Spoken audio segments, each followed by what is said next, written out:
2 ದಿನ ಹಾಸ್ಟೆಲಲ್ಲಿದ್ದೆ. ಇವಾಗ ಇಲ್ಲಿಂದ ಹೋಗ್ತಾ ಇದ್ದೀನಿ. ಇಲ್ಲಿಂದ ಇದೊಂದು ಹಿಂದೂ ಟೆಂಪಲ್ ಇದೆ, ಒಂದು 30 ಕಿಲೋಮೀಟ್ರ್ ಆಗುತ್ತೆ. ಸಾಧ್ಯ ಆದರೆ ಇವತ್ತು ಹೋಗಿ ರೀಚ್ ಮಾಡ್ತೀನಿ. ನಮಸ್ತೆ ಇಂಡಿಯಾ ಅಂತ ಇಲ್ಲೊಂದು ಇಂಡಿಯನ್ ರೆಸ್ಟೋರೆಂಟ್ ಇದೆ. ಬಹುಶಃ ನಾನು ಇಂಡಿಯನ್ ರೆಸ್ಟೋರೆಂಟಲ್ಲಿ ತಿನ್ನೋ ಕೊನೆ ಊಟ ಇಲ್ಲಿ. ನಮ್ಮ ಕಣ್ಣು ಸುತ್ತಿ ಬಳಸಿ ಬಿರಿಯಾನಿ ಕಡೆಗೆ ಹೋಗ್ತಿದೆ.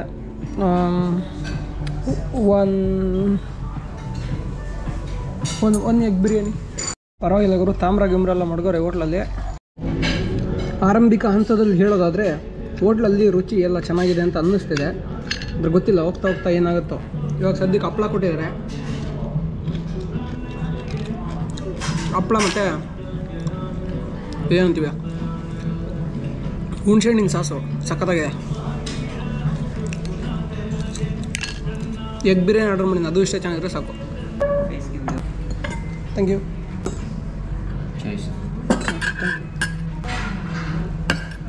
ಚೆನ್ನಾಗಿದೆ. ಕಂಪೇರಿಟಿವ್ಲಿ ಬೇರೆ ಎಲ್ಲ ರೆಸ್ಟೋರೆಂಟ್ಗಿಂತ ಇಲ್ಲಿ ಪರವಾಗಿಲ್ಲ, ಟೇಸ್ಟ್ ಎಲ್ಲ ಚೆನ್ನಾಗಿದೆ. ಎಲ್ಲೋದ್ರೂ ನಿಮಗಿಲ್ಲಿ ಇಂಡಿಯಾ ಥರ ಆವಾಗಲೂ ಮಾಡಿದ ಊಟ ಸಿಗೋಲ್ಲ.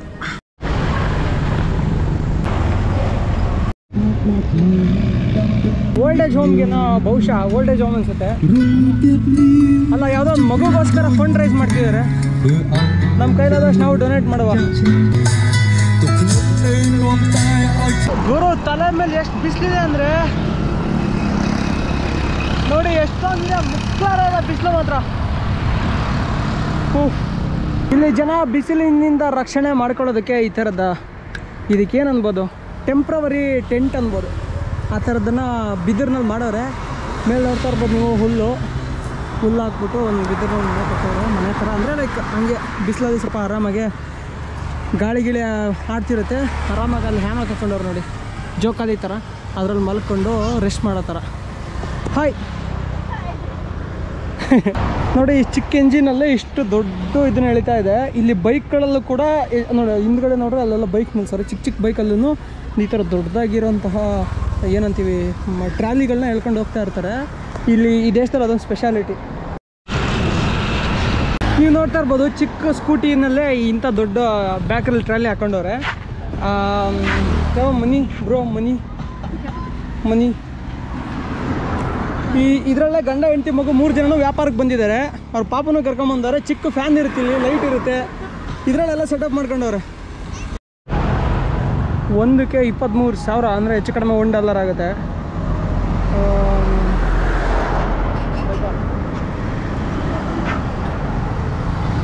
ಮುಳ್ಳು ಇದೆಯಲ್ಲ ಗುರು, ಇದು ಹಣ್ಣು.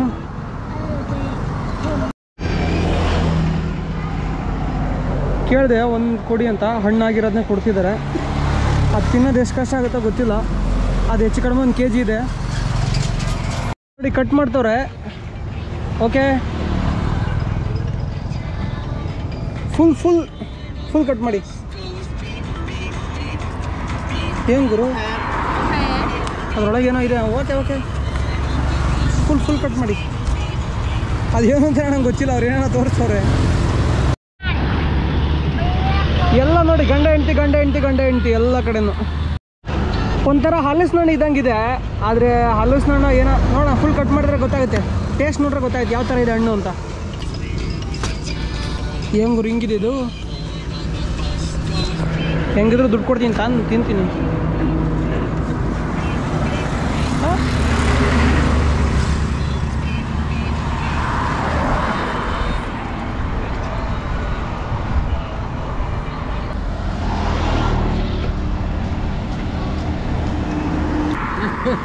ತಾಳಿ ತಾತ,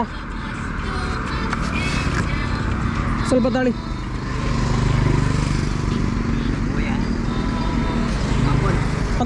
ಅಕ್ಕನ್ ಅಂದರೆ ಥ್ಯಾಂಕ್ ಯು ಅಂತ ಅರ್ಥ.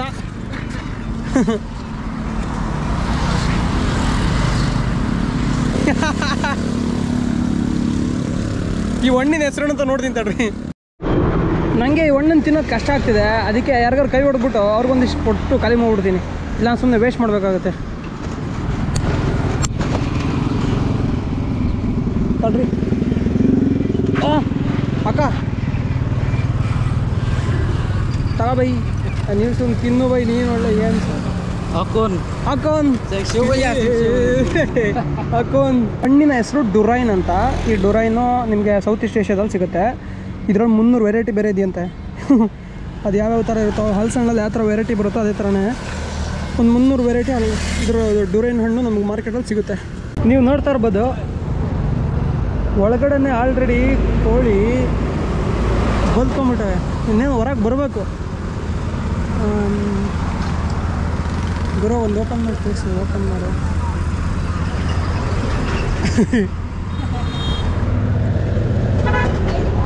ನೋಡ್ತಾ ಇರ್ಬೋದು ನೀವು ಆಲ್ರೆಡಿ ಒಳಗಡೆ ಕೋಳಿ ದೊಡ್ಡವಾಗ್ತಾ ಇದ್ದಾವೆ. ಆ ಟೈಮಲ್ಲಿ ಇವರು ಅದನ್ನ ಬಾಯ್ಲ್ ಮಾಡೋರೆ. ಬಾಯ್ಲ್ ಮಾಡಿಬಿಟ್ಟು ಅದನ್ನೇ ಎಲ್ಲರಿಗೂ ಮಾಡ್ತಾರೆ. ಅದ್ರ ಜೊತೆಗೆ ಇಲ್ಲಿ ಏನು ನೋಡ್ತಿದ್ದೀರಾ, ಇದು ಖಾರದ ಮೆಣಸಿನ್ಕಾಯಿನ ಚೆನ್ನಾಗಿ ಮಿಕ್ಸಿ ಮಾಡಿಬಿಟ್ಟು ಅದಕ್ಕೆ ಸ್ವಲ್ಪ ಒಂದು ರೀತಿ ಸ್ವೀಟ್ ಇರೋಂಥ ಒಂದು ನೀರು ಹಾಕ್ಬಿಟ್ಟು ಅದ್ರ ಜೊತೆಗೆ ಬೆಳ್ಳುಳ್ಳಿ ಹಾಕ್ಬಿಟ್ಟು ಅದಕ್ಕೆ ನೆಂಚಿಗೆ ಕೊಡೋದು. ಅದ್ರ ಜೊತೆಗೆ ಒಂದು ಮೇಲೆ ಒಂದು ನಿಂಬೆಹಣ್ಣು ನೋಡೋದು ಕೊಡ್ತಾರೆ. ಬೆಂಕಿ ಬೈ ನೀನು ಅಕೋನ್ ನೋಡಿ, ಇವರು ಇಲ್ಲಿ ಚೆಸ್ ಆಡ್ತಾ ಇದ್ದಾರೆ. ಇದು ಈ ದೇಶದ ಚೆಸ್ಸು. ಇವ್ರ ಪಾನ್ಗಳು ನೋಡಿ ಹೆಂಗವೆ, ಚೆಸ್. ಓಕೆ ಅವರೇ, ಈ ಆಟದ ಹೆಸರು ನಾನು ಕೇಳ್ತೀನಿ ನೋಡಿ. ಇಲ್ಲಿ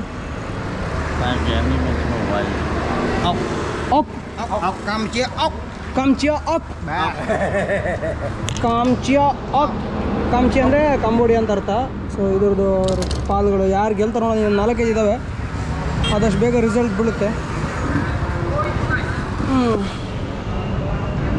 ಆಡು ಆಟ ಆಡು, ಆಡು ಆಡು ಆಡಿ ನೋಡು.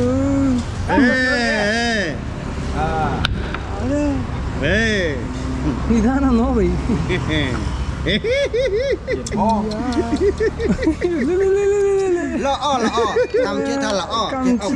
ಉಲ್ಟಾ ಮಾಡಿದ್ರಲ್ಲ ಗುರು, ಅದನ್ನ ಇವರೇ ಆಟ ಆಡ್ತಾರ ನೋಡೋಣ.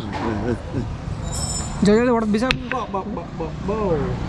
ಫುಲ್ ಅಣ್ಣಂಗೆ ಫುಲ್ಲು ಎನರ್ಜಿ ಜಾಸ್ತಿ. ಇದೇನೋ ಪೊಲೀಸ ನೀವು? ಪೊಲೀಸ್ ಪೊಲೀಸ್ ಪೊಲೀಸರು ಕ್ಯಾಪ್ ಅನ್ಸುತ್ತೆ, ಪೊಲೀಸ್ ಅನ್ಸುತ್ತೆ. ಇವರು ಹೊಡೆದು ಹಾಕಿದ್ರು ಗುರು. ಗೆಲ್ಲಿ ಬೇಗ ಯಾರಾದ್ರೂ ಒಬ್ರು.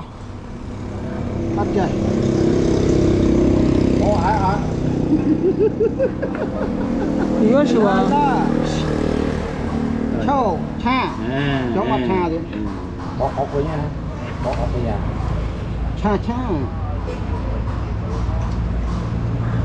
Ốc đi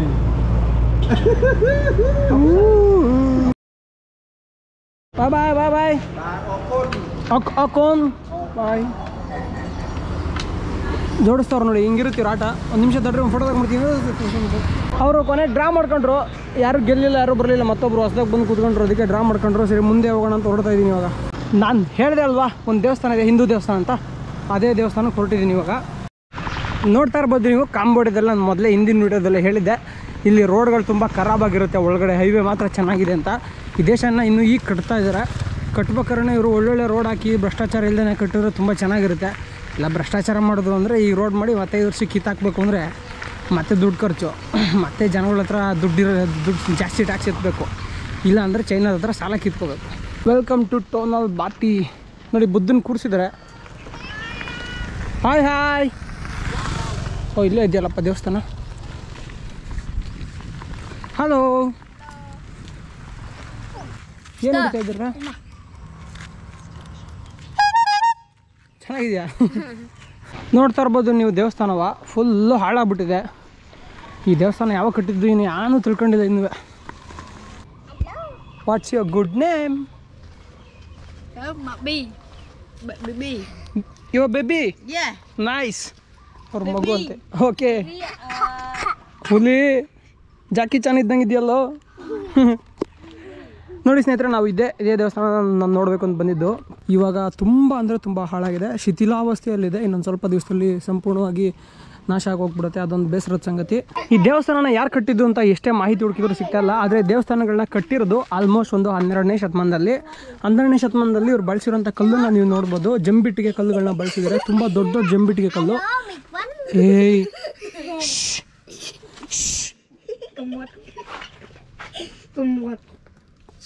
ಕಟ್ ಮಾಡಿ ಕೂತ್ಕನ. ಸೈಲೆಂಟ್. ಓಡ ತಲೆ. ಜೊತೆಗೆ ಇಲ್ಲಿ ಇದು ಮರನ ಕಲ್ಲಿದು ಕಲ್ಲೇ ಒಂಥರ ಬಣಪದ ಕಲ್ಲು ಇದ್ದಂಗಿದೆ. ಬಣಪದ ಕಲ್ಲು ಅಂತ ಗೊತ್ತಾಗುತ್ತೆ ನಿಮಗೆ, ತುಂಬ ಮೃದುವಾದ ಕಲ್ಲದು. ಅದೇ ಥರನೇ ಕಾಣಿಸ್ತಿದೆ ಅದು ಬಣಪದ ಕಲ್ಲು ಥರ. ಇದು ನೋಡಿ ಮುಖ್ಯ ದೇವಸ್ಥಾನ. ಇದು ಯಾವ ಥರ ಅಂದರೆ, ನೀವು ನಾನು ಡ್ರೋನ್ ಶಾಟ್ ಹಾಕಿದ್ರೆ ನಿಮಗೆ ಗೊತ್ತಾಗುತ್ತಲ್ಲ, ಸುತ್ತ ಗ್ಯಾಲರಿ ಇರುತ್ತೆ, ನಡುವೆ ದೇವಸ್ಥಾನ ಇರುತ್ತೆ. ಈ ದೇವಸ್ಥಾನ ಟೋನ್ಲೆ ಬಾತಿ ಅನ್ನೋ ಒಂದು ಊರಲ್ಲಿ ಬರುತ್ತೆ. ನಿಮಗೆ ಕ್ಯಾಪಿಟಲ್ ಸಿಟಿಯಿಂದ ಸುಮಾರು 35 ಕಿಲೋಮೀಟರ್ ದೂರ ಇದೆ. ಇಲ್ಲಿ ಇವಾಗ ನೋಡ್ತಾ ಇರ್ಬೋದು ಬುದ್ಧ ಸ್ಟ್ಯಾಂಡಿಂಗಲ್ಲಿರುವಂತಹ ಬುದ್ಧನ ವಿಗ್ರಹ ಇದೆ. ಇಲ್ಲಿ ಮೇಲ್ಗಡೆ ಮಲಗಿರುವಂತಹ ಬುದ್ಧನ ವಿಗ್ರಹ ಇದೆ. ಈ ಖಮೇರ್ ಸಾಮ್ರಾಜ್ಯದವರು ಇವ್ರದ್ದು ಒಂದು ಶೈಲಿ ಇದೆ. ಏನಪ್ಪ ಅಂತಂದರೆ, ಸುತ್ತ ಗುಡಿಗಳನ್ನ ಕಟ್ಟಿ, ತಮಿಳ್ನಾಡಲ್ಲಿ ಇರುತ್ತೆ ಈ ಥರ ದೇವಸ್ಥಾನ, ಸುತ್ತ ಗುಡಿಗಳನ್ನ ಕಟ್ಬಿಟ್ಟು ನಡುವೆ ಮುಖ್ಯ ದೇವಸ್ಥಾನವನ್ನು ಕಟ್ಟೋದು. ಅದೇ ಶೈಲಿನ ಇವರು ಬಳಸಿದ್ದಾರೆ. ಇನ್ನು ಇಲ್ಲಿ ಮುಂಚೆ ಮಹಾಯಾನ ಬುದ್ಧಿಸಮ್ನ ಫಾಲೋ ಮಾಡ್ತಿದ್ರು. ನೀವು ನೋಡ್ತಾ ಇರ್ಬೋದು, ಇದೇ ಗೌತಮ ಬುದ್ಧರ ಮೂರ್ತಿ. ಇದನ್ನು ಬಿಟ್ಬಿಟ್ಟು ಒಳಗಡೆ ಇನ್ನೊಂದು ಮೂರ್ತಿ ಇದೆ. ಇದರಿಂದ ಆಚೆ ಫುಲ್ ಸನ್ಸೆಟ್ ವ್ಯೂ ಸಖತ್ತಾಗಿದೆ. ಆ ಕಡೆಗೆ ನೋಡಿ, ಇಲ್ಲಿ ತೋರಿಸ್ತೀನಿ ತಡ್ರಿ. ಸನ್ಸೆಟ್ ವ್ಯೂ ಕಾಣಿಸ್ತಾ ಇದೆಯಲ್ಲ, ಸಖತ್ತಾಗಿ ಬೀಳುತ್ತೆ ಸನ್ಸೆಟ್ ವ್ಯೂ. ಇಲ್ಲಿಗೆ ಲೈನಿಗಿದೆ. ಎಲ್ಲ ನೋಡಿ ನಾಶ ಆಗೋಗಿದ್ದಾವೆ, ತುಂಬ ಹಳೇದಾಗ್ಬಿಟ್ಟು ನಾಶ ಆಗಿದೆ. ಆಮೇಲೆ ಇವ್ರು ಏನು ಮಾಡ್ಬಿಟ್ರು ಅಂದರೆ, ಒಂದು ಮಿಸ್ಟೇಕ್ ಏನು ಮಾಡ್ಬಿಟ್ಟಾರೆ ಅಂದರೆ, ಇವಾಗೇನು ಮಹಾಯಾನ ಬುದ್ಧಿಸಮ್ನ ಫಾಲೋ ಮಾಡೋ ಜನ ಇದ್ದಾರಲ್ಲ, ಅವರು ಹಳೆ ಸ್ಟ್ರಕ್ಚರ್ಗಳನ್ನ ಬಿಟ್ಬಿಟ್ಟು ಹೊಸದಾಗಿ ಸಿಮೆಂಟ್ ಸ್ಟ್ರಕ್ಚರ್ಗಳನ್ನ ಕಟ್ಕೊಂಡು, ಹೊಸ ಬುದ್ಧಿಸ್ಟ್ ಟೆಂಪಲ್ಗಳನ್ನ ಕಟ್ಕೊಂಡು ಅಲ್ಲಿ ಅವರು ಪೂಜೆ ಮಾಡೋದು, ಅವರ ಧರ್ಮಾಚರಣೆಗಳನ್ನ ಮಾಡ್ತಿದ್ದಾರೆ. ಅದು ತುಂಬ ಸ್ಯಾಡ್ ಟ್ರುತ್. ಅಂದರೆ ಆ ಥರ ಮಾಡಬಾರ್ದಿತ್ತು ಅವರು. ಇವನ್ನೇ ಸಿಕ್ಕಾಪಟ್ಟೆ ಡೆವಲಪ್ ಮಾಡ್ಕೊಂಡು ಯೂಸ್ ಮಾಡಿದರೆ ಅವ್ರ ಸಂಸ್ಕೃತಿಗೆ ಒಂದು ಒಳ್ಳೆ ಕಳೆ ಬಂದಿರೋದು. ತುಂಬ ದೊಡ್ಡ ಕಾಂಪ್ಲೆಕ್ಸು. ಈ ಕಾಂಪ್ಲೆಕ್ಸಿಗೆ ಒಂದು 7-8 ಕಡೆ ಎಂಟ್ರಿ ಇದೆ. ಈ ಭಾಗದಿಂದ ಆ ಭಾಗದವರೆಗೂ ಸ್ಟ್ರೈಟಾಗಿ ಹೋಗ್ಬೋದು, ಆಚೆಯಿಂದ ಈಚೆಗೂ ಸ್ಟ್ರೈಟಾಗಿ ಬರ್ಬೋದು. ಈ ಥರ ಇದೆ ಸ್ಟ್ರಕ್ಚರು. ಇದನ್ನು ಹೊರತಾಗಿ ಇಲ್ಲಿ ತೋರಿಸ್ತೀನಿ ನಿಮಗೆ. ನೋಡ್ತಾ ಇರ್ಬೋದು, ಇವೆಲ್ಲ ದೇವಸ್ಥಾನ ಒಂದಕ್ಕೊಂದು ಲಿಂಕ್ ಇದೆ. ನೋಡೋಕ್ಕೆ ಬೇರೆ ಬೇರೆ ದೇವಸ್ಥಾನ ಅನಿಸುತ್ತೆ, ಬಟ್ ಒಳಗಡೆಯಿಂದ ಲಿಂಕ್ ಇದೆ. ಮೇಲ್ಗಡೆ ಎಲ್ಲ ಇವರು ಯಾವ ಟೆಕ್ನಾಲಜಿ ಬಳಸ್ಬಿಟ್ಟು ಕಲ್ಲು ಕಟ್ಟೋರೋ ಗೊತ್ತಾಗ್ತಿಲ್ಲ. ಫುಲ್ ಈ ಥರ ಕಲ್ಲಲ್ಲಿ ನಿಂತಿದ್ದಾವೆ. ಆ ಕಡೆ ಚಿಕ್ಕ ಚಿಕ್ಕ ದೇವಸ್ಥಾನನ ಈ ಥರ ಜಂಬಿಟ್ಗೆನಲ್ಲಿ ಕಟ್ಟೋರೆ. ಅದನ್ನು ಬಿಟ್ಟರೆ ನೀವು ನೋಡ್ತಾ ಇರ್ಬೋದು, ಇದು ಮರಳುಗಲ್ಲಿನ ಮೇಲೆ ಚಿತ್ರಗಳೆಲ್ಲ ಬಿಡಿಸಿದ್ದಾರೆ. ತುಂಬ ಥರದ ಚಿತ್ರಗಳಿದೆ. ಇವೆಲ್ಲ ಅಪ್ಸರೆಯರು. Silent, keep silent. ಇದು ನೃತ್ಯ ಮಾಡುವಂಥದ್ದು, ಇದು ಧ್ಯಾನ ಮಾಡುವಂಥದ್ದು. ಇದೇನೋ ಸರಿ ಕಾಣಿಸ್ತಲ್ಲ ನನಗೆ. ನೋಡ್ತಾ ಇರ್ಬೋದು ಈ ಕೆತ್ತನೆಗಳೆಲ್ಲ ಎಷ್ಟು ಅಕ್ಯುರೇಟ್ ಆಗಿದೆ ಅಂತ ನೋಡಿ. ತುಂಬ ಸ್ಪಷ್ಟವಾಗಿ ಕಣ್ಣು, ಮೂಗು, ಬಾಯಿ ಎಲ್ಲ ಕರೆಕ್ಟಾಗಿ ಕಾಣಿಸ್ತಿದೆ. ಇವಾಗ ಹಾಳಾಗಿರೋದ್ರಿಂದ ಇನ್ನೂ ಸ್ವಲ್ಪ ಗೊತ್ತಾಗ್ತಿಲ್ಲ. ಅದನ್ನು ಬಿಟ್ಟರೆ ತುಂಬ ಚೆನ್ನಾಗೇ ಇದೆ. ನೀವು ನೋಡ್ತಾ ಇದ್ದೀರಾ, ಇವರು ದ್ವಾರಪಾಲಕರು. ಎರಡೂ ಕಡೆ ದ್ವಾರಪಾಲಕರಿದೆ.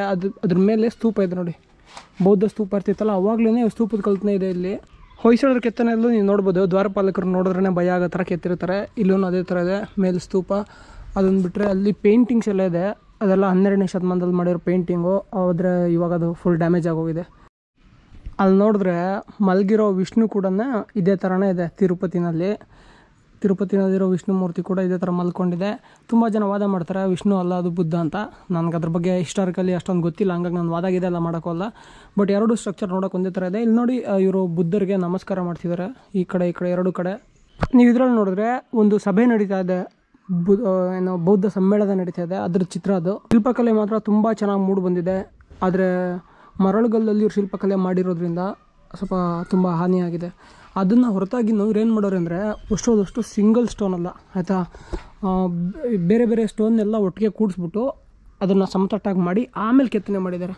ಅಂದರೆ ಉದಾಹರಣೆಗೆ ಮೊದಲು ಗೋಡೆ ಯೂಸ್ ಮಾಡಿ ಒಂದು ವಾಲ್ನ ಕಟ್ಬಿಟ್ಟು, ಅದೇ ಥರ ಕಲ್ಲು ಯೂಸ್ ಮಾಡೋದು ವಾಲ್ನ ಕಟ್ಬಿಟ್ಟು ಆಮೇಲೆ ಅದ್ರ ಮೇಲೆ ಕೆತ್ತನೆ ಮಾಡಿದ್ದಾರೆ. ಆವಾಗಿನ ಕಾಲದಲ್ಲಿ ಹೇಗಿರ್ತಿತ್ತು ಅಂದರೆ, ಈ ಥರದ್ರಲ್ಲೆಲ್ಲ ಒಟ್ಟುಗಳು ಜೀವನ ಮಾಡ್ತಾಯಿದ್ರು. ಮುಖ್ಯ ದೇವಸ್ಥಾನದಲ್ಲಿ ಮಾತ್ರ ಇಲ್ಲೊಂದು ದೇವಸ್ಥಾನ ಇರ್ತಾಯಿತ್ತು. ಆ ಥರ ಇರ್ತಾಯಿತ್ತು. ಇದ್ರ ಸುತ್ತ ಚಿಕ್ಕ ದೇವಸ್ಥಾನ, ಗೋಪುರ ಅವೆಲ್ಲ ಇರ್ತಾಯಿದ್ವು. ಅಲ್ಲಿ ಈ ಬೌದ್ಧ ಧರ್ಮವನ್ನು ಪ್ರಚಾರ ಮಾಡ್ತಿರ್ತಾರಲ್ಲ ಒಟ್ಟುಗಳು, ಬೌದ್ಧ ಬಿಕ್ಕುಗಳು, ಆ ಬೌದ್ಧ ಬಿಕ್ಕುಗಳು ಇರುವಂತಹ ಜಾಗ ಆಗಿತ್ತು. ತುಂಬ ಕನ್ಫ್ಯೂಷನ್ ಇದೆಯಪ್ಪ ಇಲ್ಲಿ. ಅಂದರೆ ತುಂಬ ಕನ್ಫ್ಯೂಷನ್ ಇಲ್ಲ, ನಾರ್ಮಲ್. ಭಾರತದಲ್ಲಿ ಮೊದಲು ಹೀಗೆ ಇತ್ತು. ಅಂದರೆ ಶೈವ, ವೈಷ್ಣವ, ಜೈನ, ಬೌದ್ಧ 4 ಪಂಥಗಳು ಒಂದೇ ಕಡೆ ಇದ್ದಾಗ ಇದೇ ಥರನೇ ಇತ್ತು. ಎಲ್ಲ 4 ಪಂಥಗಳನ್ನ ಫಾಲೋ ಮಾಡೋ ಜನ ಎಕ್ಸಿಸ್ಟೆಡ್. ಅಂದರೆ ಒಂದೇ ಕಡೆ ಜೀವನ ಮಾಡ್ತಿದ್ರು. ಒಂದೇ ಊರಲ್ಲಿ 4 ಧರ್ಮ ಪಾಲನೆ ಮಾಡುವಂಥ ಜನ ಇರ್ತಾಯಿದ್ರು. ಇವಾಗ ಬದಲಾದ ಕಾಲಮಾನಘಟ್ಟದಲ್ಲಿ ಅದು ಚೇಂಜ್ ಆಗಿದೆ.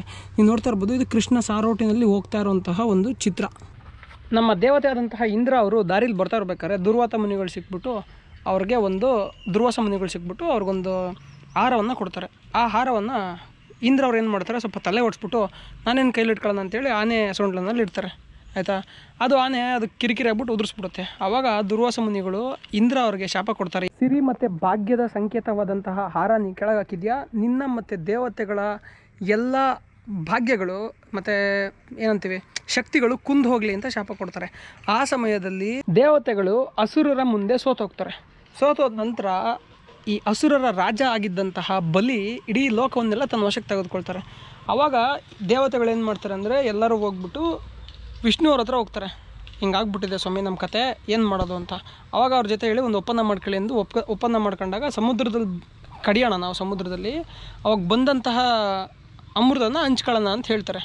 ಸೊ ಆ ಹಂಚ್ಕೊಳ್ಳೋ ಪ್ರೋಸೆಸ್ ಇಲ್ಲಿದೆ, ತೋರಿಸ್ತೇನೆ. ಇದೇ ಸಮುದ್ರ ಮಂಥನದ ಚಿತ್ರ ಇಲ್ಲಿ ನೀವು ನೋಡ್ತಾ ಇರ್ಬೋದು. ಮೇಲಿರೋದು ಇವರು ಬ್ರಹ್ಮ ನೋಡ್ತಾ ಇರ್ಬೋದು, 3 ತಲೆ ಇದೆ, ಕೆಳಗಡೆ ಕಮಲದ ಮೇಲೆ ಕೂತಿದ್ದಾರೆ. ಅದನ್ನು ಬಿಟ್ಟರೆ ಇಲ್ಲಿ ಯಾರು ಕೂತಿದ್ದಾರೆ, ಏನೋ ಒಂದು ಆಯುಧ ಹಿಡ್ಕೊಂಡು ಕೂತಿದ್ದಾರೆ, ಇದು ಯಾರೊಂದು ಗೊತ್ತಾಗ್ತಿಲ್ಲ. ಅದನ್ನು ಬಿಟ್ಟರೆ ಇಲ್ಲಿ ಕಡಿತಾ ಇದ್ದಾರೆ ನೋಡಿ. ಕಡಿಯೋದಕ್ಕೆ ಇವರು ಹಾವನ್ನ ಸರ್ಪನ ಯೂಸ್ ಮಾಡ್ತಾರೆ. ಆ ಸರ್ಪನೇ ಇದು ನೋಡ್ತಾ ಇರ್ಬೋದು ನೀವು, ಸರ್ಪ. ಈ ಕಡಗೋಲಿ ಯಾರ್ದು ಅಂತ ಗೊತ್ತಾಗ್ತಿಲ್ಲ ನನಗೆ. ನೀವು ನೋಡ್ತಾ ಇರ್ಬೋದು ಇಲ್ಲಿ ಆಮೆ ಇದೆ, ಇಲ್ಲಿ ಕೆಳಗಡೆ ಆಮೆ ಇದೆ. ಮಂದರಾಚಲ ಅಂತ ಇತ್ತು ಒಂದು ಬೆಟ್ಟ, ಆ ಬೆಟ್ಟವನ್ನೇ ಇವರು ಕಡ್ಗೋಲು ಮಾಡ್ಕೊಂಡಿದ್ರಂತೆ. ಆಮೆ ಕಾಲು ನೋಡ್ತಾ ಇರ್ಬೋದು ನೀವು, ಈ ಕಡೆ ತಲೆ ಇತ್ತು ಅನಿಸುತ್ತೆ, ಈ ಕಡೆನೂ ತಲೆ ಇದೆ. ಒಂದು ಕಡೆ ದೇವತೆಗಳು, ಒಂದು ಕಡೆ ರಾಕ್ಷಸರು ನಿಂತ್ಕೊಂಡು ಕಡಿತಾವ್ರೆ. ಕಡಿಯೋ ಟೈಮಲ್ಲಿ ಇದರಲ್ಲಿ ಇನ್ನೂ ಒಂದು ಚಿತ್ರ ಬಿಡಿಸ್ಬೋದಿತ್ತು ಇವರು, ಏನಂದರೆ ಅಮೃತ ಮತ್ತು ವಿಷ ಬರುವಂಥದ್ದನ್ನು, ಅದನ್ನು ಬಿಡಿಸಿಲ್ಲ. ಇನ್ನು ಬೇರೆ ಇಲ್ಲೇನಿದೆ, ಯಾರೋ ಒಬ್ಬರು ಕೆಳಗಡೆ ಬಾಣ ಬಿಡ್ತಿದ್ದಾರೆ, ಕೆಳಗಡೆ ಕಡೆಗೆ ಯಾರೊಬ್ಬರು ಹಾರಾಡ್ತಿದ್ದಾರೆ. ಚೆನ್ನಾಗಿದೆ ಈ ಚಿತ್ರ. ನನಗೆ ತುಂಬ ಬೇಸರ ಆಗೋ ಸಂಗತಿ ಏನು ಅಂದರೆ, ಇವಾಗ ಏನಾದರೂ ಸ್ವಲ್ಪ ಬುದ್ಧಿಸಮ್ ಬಗ್ಗೆ ಹೇಳಿದ್ರೆ, ಅಂದರೆ ಹಿಂಗಿತ್ತು ಕಣ್ರಪ್ಪ ಅಂತ ಕೆಳಗಡೆ ಬಂದು ಯಾರೋ ಕಮೆಂಟ್ ಹಾಕಿರ್ತಾರೆ, ನಮ್ಮದು ಕಣ ಗ್ರೇಟ್, ನಾವು ಹಿಂದೂಗಳು ಸನಾತನಿಗಳು ಹಂಗೆಂತಲ್ಲ. ಇನ್ನು ಈ ಶೈವ ವೈಷ್ಣವ ಹಿಂದೂ ಧರ್ಮದ ಬಗ್ಗೆ ಎಲ್ಲ ಹೇಳಿದ್ರೆ ಬುದ್ಧಿಸಮಲ್ಲಿತ್ತು, ಬುದ್ಧಿಸಮ್ ಎಲ್ಲ ಫುಲ್ ಭಾರತ ಹೇಳ್ತಿತ್ತು. ಯಾರ್ಯಾರ ಈ ಥರ ಕಮೆಂಟ್ ಆಗ್ತಿರೋ ದಯವಿಟ್ಟು ನೀವು ಅರ್ಥ ಮಾಡ್ಕೋಬೇಕಾಗಿರೋ ವಿಷಯ ಏನು ಅಂದರೆ, ಮೊದಲು 4 ಪಂಥಗಳು ಒಟ್ಟಿಗೆ ಇದ್ವು ಕಣ್ರಪ್ಪ, ಜನ ತುಂಬ ಚೆನ್ನಾಗಿದ್ರು, ಜನಸಾಮಾನ್ಯರ ನಡುವೆ ಒಡಕಿರಲಿಲ್ಲ. ಆದರೆ ಇವಾಗ ಜನಸಾಮಾನ್ಯರ ನಡುವೆ ಒಡಕು ಜಾಸ್ತಿ ಆಗ್ತಾ ಇದೆ. ಇದು ಕಡಿಮೆ ಆಗಬೇಕು. ಈ ಥರ ಒಡಕು ಜಾಸ್ತಿ ಆದರೆ ದೇಶ ಮುಂದೆ ಬರೋಲ್ಲ.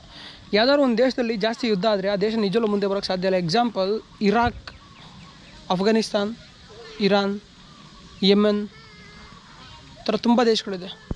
ಸೊ ಆ ದೇಶಗಳಲ್ಲಿ ಯುದ್ಧ ಜಾಸ್ತಿ ಆದರೆ ಅಥವಾ ಜನ ಒಬ್ರನ್ನೊಬ್ರು ಅಕ್ಸೆಪ್ಟ್ ಮಾಡ್ಕೊಳ್ಳೋಕ್ಕಾಗಿಲ್ಲ ಅಂತಂದರೆ ಆ ದೇಶದಲ್ಲಿ ಶಾಂತಿ ಇರೋಲ್ಲ. ಯಾವಾಗ ದೇಶದಲ್ಲಿ ಶಾಂತಿ ಇರೋಲ್ಲ ಆವಾಗ ದೇಶ ಅಭಿವೃದ್ಧಿ ಆಗೋಲ್ಲ. ಸೊ ಯಾರ್ಯಾರಿಗೆ ದೇಶಾಭಿಮಾನ ಅಂತ ಅಂದ್ಕೋತಿರಲ್ಲ ಅವರೆಲ್ಲರೂ ಇನ್ನೊಬ್ರನ್ನ ಅಕ್ಸೆಪ್ಟ್ ಮಾಡಬೇಕು.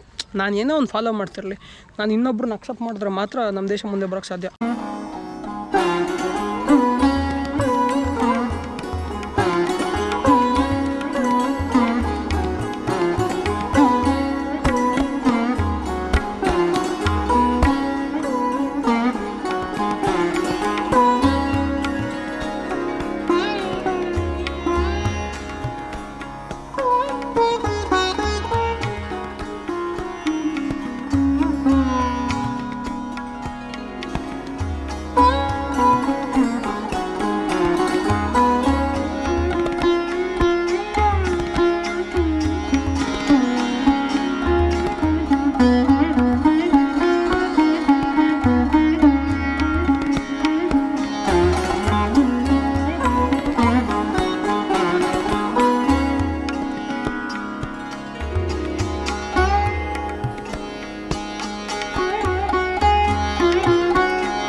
ನಾನು ಹೇಳಿದ್ನಲ್ಲ ಹೊಸ್ದಾಗಿ ಕಟ್ಕೋತಾರೆ ಇವರು ಅಂತ. ನೋಡಿ ಇಲ್ಲಿ ಪಗೋಡನ ಹೊಸ್ದಾಗಿ ಕಟ್ಟಿದ್ದಾರೆ. ಇಲ್ಲಿ ಹಳೇದು ಆರ್ಕಿಯಾಲಜಿಕಲ್ ಸೈಟ್ ಇದೆ. ಇದನ್ನು ಇವರು ಅವಾಗಿಂದನೂ ಕಂಟಿನ್ಯೂಸ್ ಯೂಸ್ ಮಾಡ್ಕೊತ ಬರ್ತಾಯಿದ್ರೆ ಅಂದರೆ ಇವಾಗಿರೋಂಥ ಗೌರ್ಮೆಂಟ್ ಕೂಡ ಯೂಸ್ ಮಾಡೋಕ್ಕೆ ಬಿಡ್ತಾಯಿದ್ರು. ಚಾಕು ಇರಲಿಲ್ಲ, ಅದಕ್ಕೆ ಚಾಕು ತಗೊಳ್ಳೋಣ ಅಂತ ಬಂದೆ. AC ಒಳಗೆ ಬಂದಿದ ತಕ್ಷಣ ದೇವಸ್ಥಾನಕ್ಕೆ ಬಂದಂಗೆ ಆಗ್ತಿದೆ. ನಮ್ಮ ಕಡೆ ದೇವಸ್ಥಾನಗಳು ಇಷ್ಟೇ ತಣ್ಣಗಿರ್ತವೆ. English, I need a knife, vegetable cutting knife. Knife yes. Okay ನೋಡಿ, ಇದಕ್ಕೆ 1500 ರಿಯಲ್ಲು, ಮತ್ತು ಇದಕ್ಕೆ 3000 ರಿಯಲ್ಲು. ಇದಕ್ಕೆ ದಿಸ್ ಇಸ್ 3000 ರಿಯಲ್. 3000, 1500, 4500, ಬ್ಯಾಲೆನ್ಸ್ 500. ಅಕ್ಕ ಸಪ್ಪಂತ ನಂಗೆ ಮೋಸ ಮಾಡಕ್ಕೆ ಬಂದ್ಬಿಟ್ಲಲ್ಲ. Thank you. ನೀವು ಇದೇ ಥರ ವಿಯೆಟ್ನಾಮಲ್ಲಿ ನಿಮ್ಗೆಲ್ಲರೂ ಹೋದರೆ ನಿಮ್ಗೆ ಈ ಥರ ಎಲ್ಲ ಮೋಸ ಮಾಡಲ್ಲ. ಅವರು ಹಾನೆಸ್ಟಾಗಿ ಕೊಡ್ತಾರೆ. ಮತ್ತು ನಂಗೆ ಅವ್ರು ಏನು ಹೇಳಿದ್ರು ಅಂದ್ರೆ ಅವಲೇ ಇದು ಚಾಕು 6,000 ರಿಯಲ್ ಅಂತ ಹೇಳಿದ್ರು. ಬಟ್ ಅದ್ರ ಮೇಲೆ ನೋಡಿದ್ರೆ ಬರೀ 3,000 ಅಂತ ಇತ್ತು. ನಾನು ಅವಾಗಲೇ ಒಂದು ಪಗೋಡ ನೋಡ್ಕೊಂಡು ಹೋಗಿದ್ನಲ್ಲ, ಅಲ್ಲಿಗೆ ಬಂದೆ ಇವಾಗ. ಈಗ ಇದೇ ಪಗೋಡದಲ್ಲಿ ಉಳ್ಕೊಳ್ಳೋಕೆ ಜಾಗ ಕೇಳ್ಬಿಟ್ಟು ಮಲ್ಲಿಕೋಬೇಕು. ಇಲ್ಲೊಬ್ಬರು ಹೊಟ್ಟೆಗಳಿದ್ದಾರೆ ಒಳಗೆ, ಇವರೇ ಹಿರಿಯರು ಅನ್ಸುತ್ತೆ ಇಲ್ಲಿ.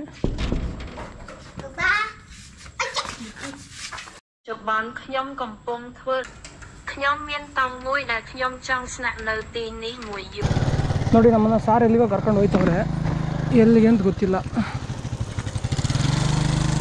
ಇಲ್ಲೊಂದು ಒಳ್ಳೆ ದೊಡ್ಡ ಸ್ಪೇಸ್ ಇದೆ, ಇಲ್ಲೇ ಮಲ್ಕೊಂತ. ಓಕೆ ಅಕೂನ್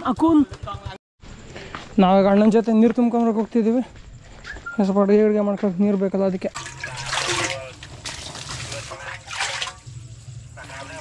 10:06 ಕಣ್ಣೆಲ್ಲ ನಿದ್ದೆ ಬರ್ತಾ ಸಾಯ್ತರ ಆಗ್ತಿದೆ.